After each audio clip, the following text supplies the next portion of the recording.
Okay, so I'm doing the fun part of the job. Well, they're all fun, aren't they? Look how dirty this thing is. Gee whiz. Pulling all the head studs out. So far they've all come out on this side without too much force. The intake ones, surprisingly, were a lot tougher to get out than the exhaust ones. I'm about to do the last exhaust one. I thought I'd show you what I do. So there's all the studs out of this case half. I'll just put this down here and hopefully, can you see me? There's my glove. Yeah, it's sort of in the frame. I'll just show you the tool that I'm using here. So the first thing I do is I degrease all the threads and get the threads nice and dry and grease free. And this is one of those, I don't know if it's a snap-on, but it's an M10 by 1.5 tapered collet stud remover.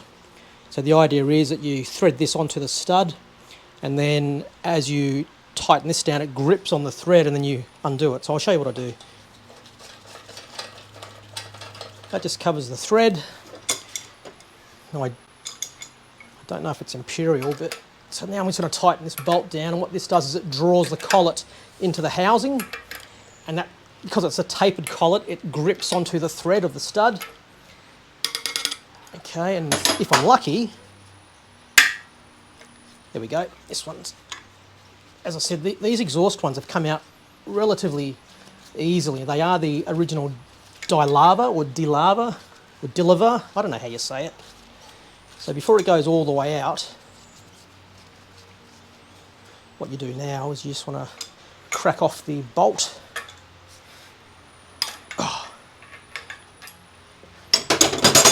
Loosen that out all the way, pull the stud out. It's still, the collet is still compressing on the threads and gripping the stud. So the way to get that out now is just sort of bash it on. I'm just going to use the base of my engine mount, engine stand. I'll show you.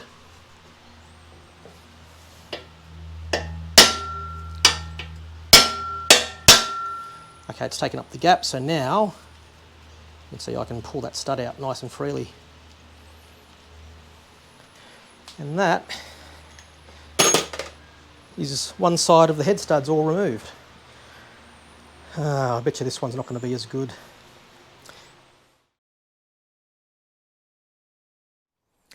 Okay, so let's have a look at some of these rods. So here's number 4. You can see a little bit of wear on the top. The cap's actually quite nice.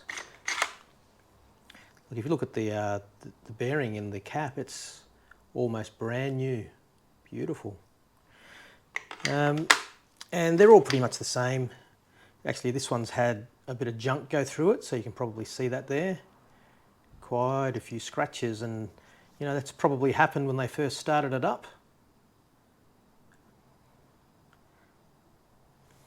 That was number 3. This is number 1.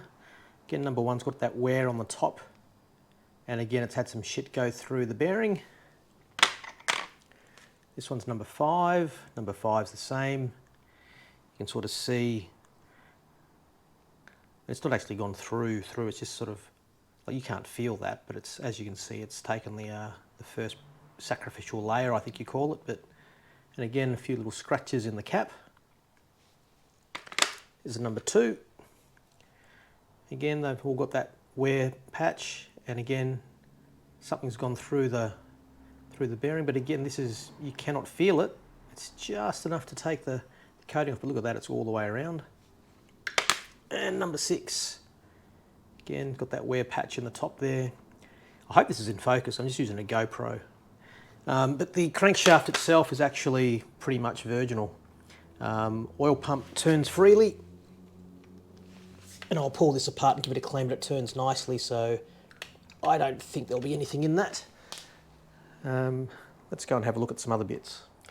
So here is the crankshaft. I'm about to take it to the machine shop tomorrow. A little bit of wear. Nothing that you can feel where the flywheel seal was, but all the journals are very, very clean. There's no scratches. Definitely nothing that I can feel, but I'll send it away to be checked. There's a few, you can feel the little divot there where the crankshaft pulley seal was. So this will go away for a polish. I don't think that's going to be an issue, but we'll polish that out anyway. But that'll go to be checked, magnafluxed, checked for straightness, crack tested, etc, etc. Now one of the other parts I wanted to sort of touch on. Now you can't really see this, but man, that is a big ridge. There's no way we can reuse these sprockets on the idler arms. This one's not as bad, but this one's got a huge lip. Like it's bad. And I don't know if you can see this sprocket here. Just there, look at that. Don't know, I don't really have the right gear to video this stuff accurately, but there's a lot of wear in these cam sprockets, so these will have to be replaced as well. And right on cue, there's an aeroplane flying overhead. Thank you, Brisbane, I appreciate that. There's the oil cooler, so that's going to go away to be cleaned. And back to the cases. So the cases are ready to go. I mean, all the head studs are out. If you look at the journals here, I know people talk about whether you put Loctite 574 on these parts of the case. I don't see any residual Loctite 574. Now, I know on the perimeter, I mean, if you look at the perimeter here, you can see residual Loctite 574, that's factory sealant. Right, so you can see it there, but I don't see any on the main webs. If there is, it would have been almost nothing. So I know people say that you should do it. If you're curious, I did do a video and a test where I bolted a perfectly clean case together without sealant, and then I pulled it apart. Sorry, I bolted the case together, torqued it to spec, and I measured the journals. And then I pulled it apart, added the Loctite 574, bolted it together, torqued it to spec, and measured it again.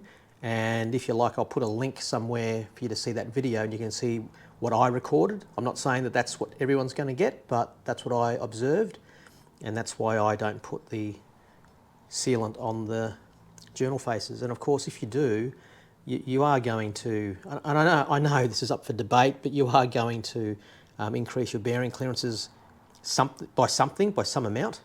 But again, you do what you want to do. Yeah, so all of these studs will be pulled out and the cases will be cleaned. And there's the results of my joyous afternoon. All these head studs, pulling them out. But anyway, story for another day. All right. Thanks for watching.